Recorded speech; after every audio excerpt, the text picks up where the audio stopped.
Louise Hay film, Greg Braden interview, take one. I was trained as a scientist. My background's in the hard sciences, physical sciences, the earth sciences. In the 60s and 70s, when I received that training, there was no room for the possibility of the kind of things that we're talking about now, the kinds of things that suggest that our inner world and our inner thoughts, feelings, emotions, beliefs in any way affect the world around us. And it was through direct experience what I began to understand was that this is the great secret that everyone knows except us in the West. Almost any other culture that we go to, from the monasteries in Egypt and Tibet and India into Bolivia and Peru, the indigenous traditions, little villages in the Andes Mountains, they all know that there is this experience that we can have inside of our bodies that affects our world in some way, and our science simply has not allowed for that historically. Well, I was trained as a scientist, and I was trained to look in the world around me for my answers, so I began to go to these places. I began to go into the monasteries, all the places that I mentioned. And it was through the direct experience of sitting in the presence of people who have lived and practiced the kinds of traditions that Louise Hay and the other authors I'm so blessed to be sharing the stage and this information with, that they teach about. And what we begin to understand is that this is the place where science got it wrong. There are two places, two assumptions that science has made, modern science. And they're coming full circle and correcting that now. But the first one is that the space that we believe is empty is not really so empty. It's full of a living essence, of a living material that we're only beginning to understand, number one. And number two, the fact, and it is a fact now, that we may have experiences inside of our bodies that influence the world beyond our bodies through the conduit of what's in this space. So it was in going into the monasteries and the nunneries and speaking with the indigenous people, looking at them eye to eye, heart to heart, God to God, and I could say to these people, when you just performed that miracle, when you just performed that miraculous healing, what is it that you did inside of your body to make that happen? And if I didn't understand what they told me, I'd ask them again and again and again through the translators until I understood that they were creating an experience, producing an effect inside of their bodies that my science never told me was possible or existed. And that was the path that led me. I just want to emphasize, science is good. And I believe our science is good and served us well. It simply is incomplete. And so it was that path that allowed me to flesh out the missing pieces that we're only beginning to understand today, marrying the best science of our time with the wisdom, 5,000 years of wisdom of our past, into a greater understanding. And that understanding brings us right back to the question. That's a long answer to a short question. But it brings us back to where we're only now beginning to understand that there is something that we can do in our lives that influence not only the physical body, ours and those of other people around us, but literally influence the physical reality of our world, and that changes everything. It changes everything that we in the West believe about ourselves. So as a scientist, I've also come to understand this is a very different way for many people to think about themselves and their world.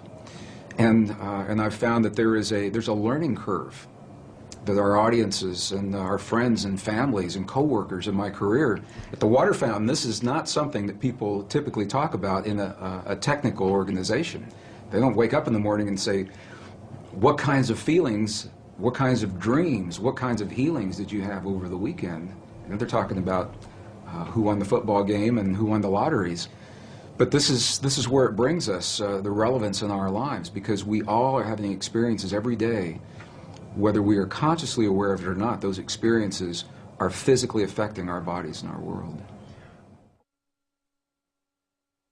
What Western science now is beginning to understand, only in the last years of the 20th and now the first years of the 21st century, it is now a scientific fact that the space between things is anything but empty.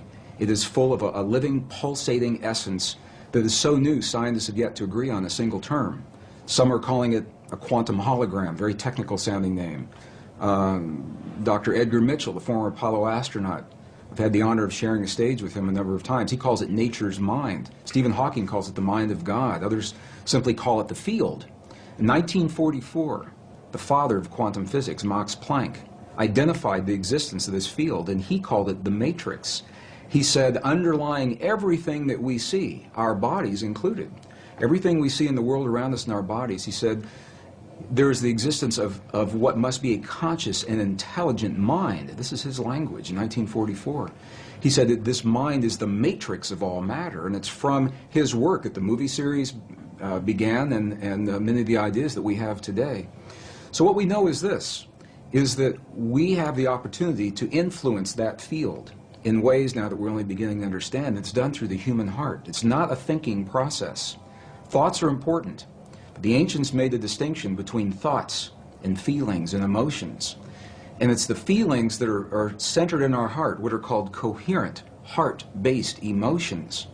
We know that when we feel a feeling of love, compassion, understanding, forgiveness, when we change the self-esteem, that there's an effect from that it changes the electrical and the magnetic fields in our heart, and that those fields literally change the stuff that our world is made of around our bodies. Our hearts are the strongest magnetic field in our bodies, and our hearts are the strongest electrical field in our bodies, much more so than the brain. While the brain does create those kinds of fields, the heart is many times stronger. And what the science now is showing is that when you can change the field that the atom is in, you change the atom, and we're made of those atoms. So when we have feelings in our hearts, we're changing the field that connects the stuff everything is made of, and we literally are altering our physical reality in ways that sound miraculous in Western science. But again, this is the great secret everyone knows except us, because Western science has only arrived at this understanding. You go to these ancient and indigenous traditions and cultures, it's where they begin. They begin with the understanding, sure, everything's connected, and sure, we're part of it. And then they take us one step further, and they say, here, I'll show you. I'll show you how to create the effects in your body so that you can heal your body, and you can heal the bodies of others. You can change your self-esteem, and your body will mirror that change. It doesn't have to be a long, slow, drawn-out process. It can happen very, very quickly. It can happen in a matter of minutes. We have video documentation from medicineless hospitals in Beijing, China, for example, where they understand these practices, and they've employed them for several thousand years. And we can look into the body of a living woman with a cancerous tumor that Western science says is inoperable. And then we can watch as three practitioners that understand the language of human emotion. They create the feeling in their bodies. They're not looking at that tumor as an illness. They see that woman as whole, healthy, vital, completely enabled, fully capacitated. And as they feel that feeling strongly among themselves, her physical body mirrors that. And we can see it through sonograms. We can see that tumor disappear in less than 3 minutes. And that's how quickly reality can change. And this is where the disconnect comes in with Western science. Because I've shared this information with scientists and medical doctors all over the world, and they say, wow, it's a miracle. We're going to have to come back and study this, and we will as soon as we find a cure for cancer, or as soon as we find the cure to cure on a mechanical level, what they see as a mechanical process. And what we now know is our physical body is the outpicturing, is the mirror of something that is not so physical. And this is where science now is only arriving. The three practitioners in the medicineless hospital in Beijing did not judge that cancerous tumor. They didn't judge it right, wrong, good, or bad. They said it's a quantum possibility, and there are many possibilities. Of course, this is just one. They said, now we're going to choose another one. But this is subtle and very, very different way of looking at things, because they acknowledge what is and invite a new possibility rather than having a charge on what is there and feeling that somehow we have to manipulate or cut out, in the case of a tumor, or change, hammer the physical reality into submission. What they're doing is acknowledging that moment, that example, and they're changing it on the level of what we would call the quantum blueprint. They're feeling the feeling as if another possibility has occurred, and in doing so, allowing that possibility to replace the one that exists without judging the one that exists. I was an aerospace engineer in Denver, Colorado during the last years of the Cold War, 1980s, and it was when the famous brown cloud was inundating Denver, and we couldn't all drive on the same days. We had to carpool on different days. And one day I went to an engineer friend's house to do my carpool for that week, and I got there a little early. And I'd never been to his house before, and I said, "Can I use your bathroom?" And I went in there, and he had little Post-it notes of affirmations all over the bathroom, and it said, "My perfect mate is manifesting for me now. My perfect mate is manifesting for me now." We got in his car, and he had little Post-it notes all over the dashboard and the rearview mirror. "My perfect mate is manifesting for me now." And of course, I knew what his office looked like, and it was the same way. He had them all over the walls in the CRT. I said, "Does this affirmation work for you?" He said, "Nah." He said, "It never does." And I said, "Why do you think that is?" And he said, well, look at me. Who'd want to be with somebody like me? I'm just an engineer, you know. He had a very low self-esteem about himself. And I began to think about the way that he was applying those affirmations, and other people have applied them very successfully. And what I found the difference was, for him, it was a thought process that never went beyond what was happening in his mind, in his own picturing, his own self-esteem. And the thought is important. The ancients are very clear about this in the Sanskrit text. They tell us that the thought is the image of the quantum possibility. So in other words, in the realm of all possibilities, everything already exists. My friend's perfect relationship and the worst one he'll ever have. The lightest of the light, the darkest of the dark. Our greatest healing and our greatest suffering, they're already there. And what they invite us to do in these ancient traditions is to reach into those possibilities with our mind. This is the power of the mind. And isolate, we lock in one of those possibilities. So now we have taken it and identified it. However, to bring it into this world, to breathe life into that possibility, is the power of human emotion. Our love for that possibility, or our fear of that possibility, either one will work. To bring that quantum possibility into the particle reality of our everyday lives. We don't have to know that. It sounds very technical. We just have a feeling. But this is the science of, appears to be the science of how these things are working. So this is why our self-esteem is so important. When we feel, when my engineer friend felt that, why would anybody want to be with me, is what he said to me. The affirmation for him was an empty affirmation. It was a thought that had no energy to invite it into this world. And an example of just the opposite of that is I know of other people who have simply made a list of all of the attributes of a perfect partner in life, because this is what many people, I'm using as an example. It works in healing, it works in peace, but we're talking about relationships. They make a list of all those attributes, and then they come from the place that relationship is already happening. What is their life like? How is their life different now that perfect partner is there? How is their evening different? How do they spend their time differently? How do they feel when they wake up in the morning and share their lives with someone? And it's those feelings that they live throughout the day. It's not something you sit down and do for a minute and then you get up and walk away. Rather, it's something that we become. We live our lives as if these experiences have already happened, and in that way we invite them into our lives, and they happen frighteningly quickly for some people. It's amazing. I know people that haven't finished their list, and they go out for lunch or a cup of coffee while they're making the list, and the person that just brought them their lunch is the person that's on that list, and they fall in love and they're married 20 years later. I know people that's happened to. So it's about clarity. It's about specificity. It's about being personal, being very clear that these are personal desires. Scientifically, it appears that this field, the divine matrix, it is a mirror and a bridge between our inner and our outer worlds. And it can only give us what we give it to work with. And the interesting thing is that we have been conditioned to feel the feelings of the things that we don't want in life and that we're afraid of. We wake up in the morning and we see the 6 o'clock news and all the things to be afraid of, and then we go through our day saying, oh, I hope I'm not going to see that today, or I hope it's not around the corner. And in my question, so fascinating me, where do we learn to feel the things that we don't want rather than things that we choose to have? And how would our lives be different if we could cut through all of the static and simply choose in our lives what we would like each moment of each day, or our relationships, or our abundance, or our careers, or the peace in our families to look like? What would our lives look like if we could do that? And there's very good scientific evidence showing precisely what our lives would look like because we would very quickly experience everything that we've created. As a scientist, one of the first things I had to understand, and again, my training, I was trained in the hard sciences, and there was no allowance for any inner experience to have an effect on our outer world to begin with. Number two, I was raised in a relatively conservative community in the Midwest. I was born in Missouri, Kansas City, Missouri. Excuse me, in that part of the world, when you talk about emotions, they kind of get lumped into this nebulous experience. So, thoughts, feelings, emotions are all the same thing. We really don't talk about them much. And by the way, as a male, we don't want to see much of yours. So that was my upbringing. So I began to understand when we go into the other cultures, and I'm referring again and again to this wisdom. We had this wisdom in Western cultures, and it was lost in the 4th century.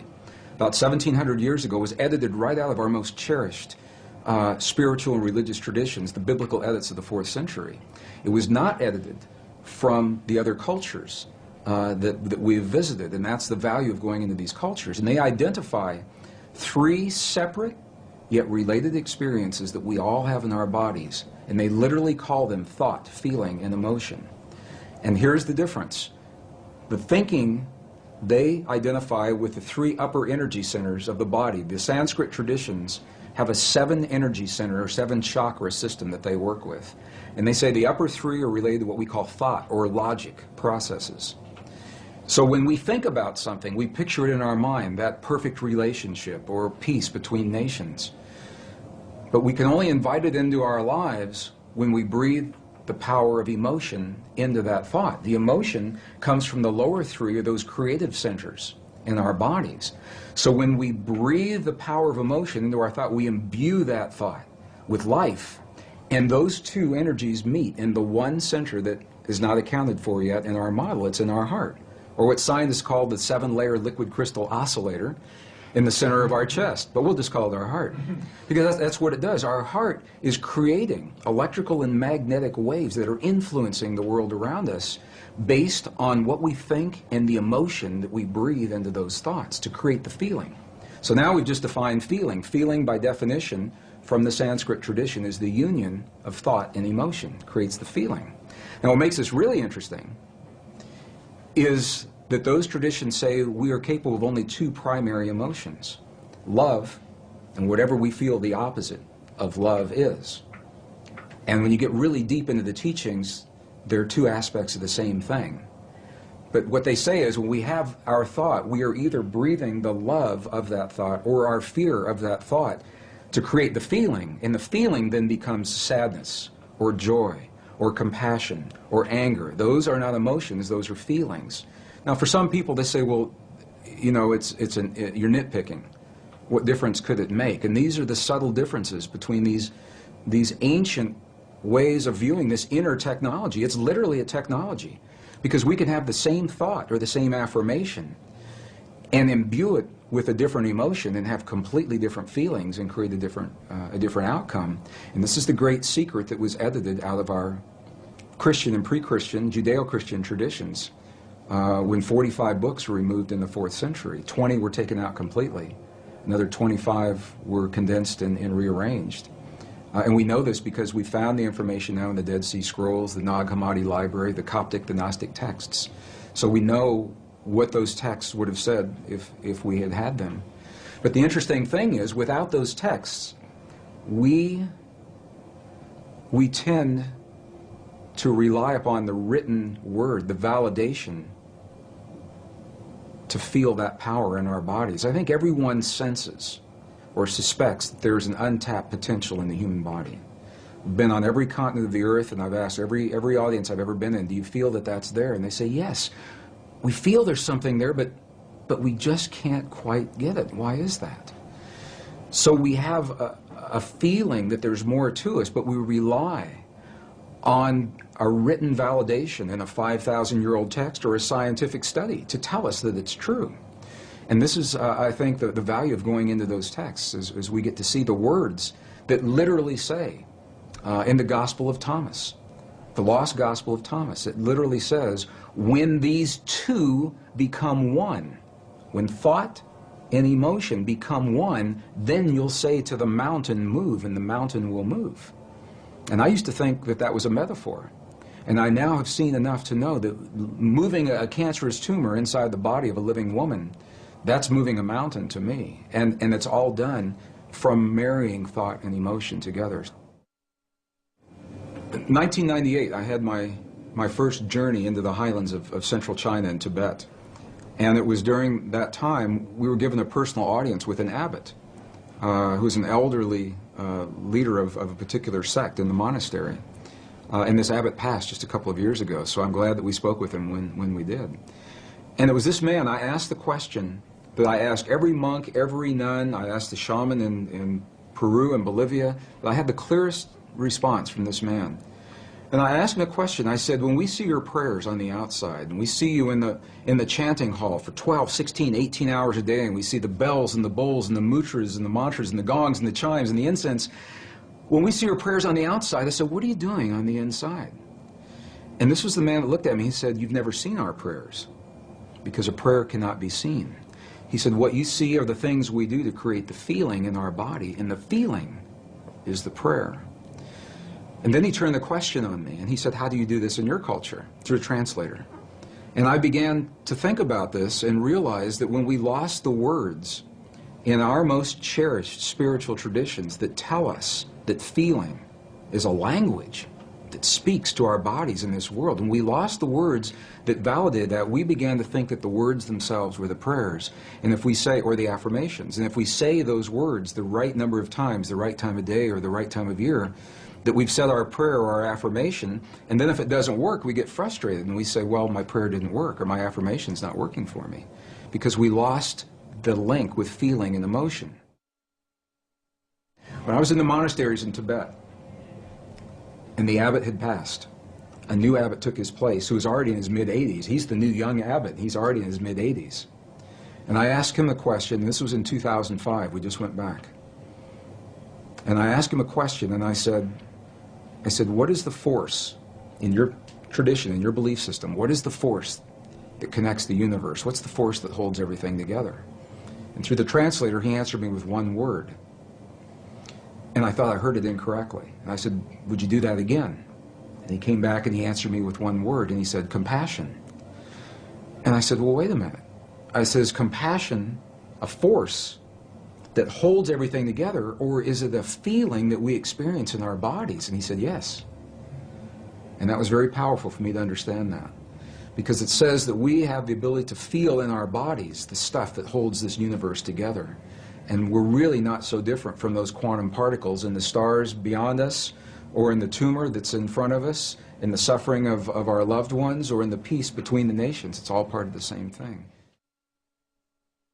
The challenge is to make it more than an intellectual exercise. How do we know we're part of all that is? One of the ways that helped me come to that realization, there was an experiment that was done in 1997 in Geneva, Switzerland. Made world headlines. 3,500 reporters from the science journals were there. They documented this experiment, and it didn't make the cover of Time magazine or USA Today, although I think it should have.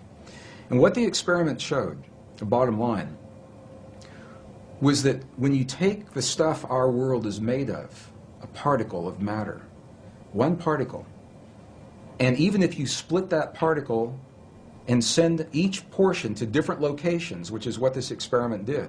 They split one particle of matter and sent one particle 7 miles this direction, the other 7 miles that direction. They were 14 miles apart, and even though they were separated physically, they were still connected energetically.